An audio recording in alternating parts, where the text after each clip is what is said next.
vos gritando, miramos a los pibes, guacho, estamos vacilando. Tiramos freestyle, guacho, lo estamos acotando. Como a cocota tu capilar te estoy cortando. Hey yo, acotando, estás acobardado por el hombre de saco, la verga de todos acogotando, hijo de puta. Pero tanto siempre es un contrato, así que hijo de puta ven y firma el pacto. Ah, me enseñaron que el que lo dice lo hace. Buena Mirko, te mandaste al frente el papo. Dejá de decir cosas que no tienen una idea, porque te tira mucha rima pero poco nivel. Puta, eso sos vos, así que no disputa, no hay disputas, él entra que todo es bomba, hijo de puta. Tomando para siempre, y vos nunca, siempre abajo en la camarita, y vos puta.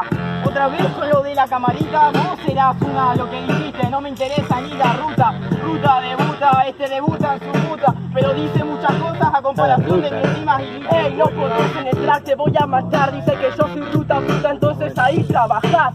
Para casa te voy a mandar, a ver si por lo menos aprendes a rimar. Ah, porque era camionero, no lo que vos pensabas.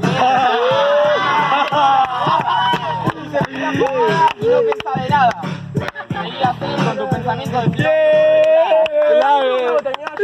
El Nico camionero, rapero y camarógrafo. Vale, vale, Vamos, se fue. ya fue.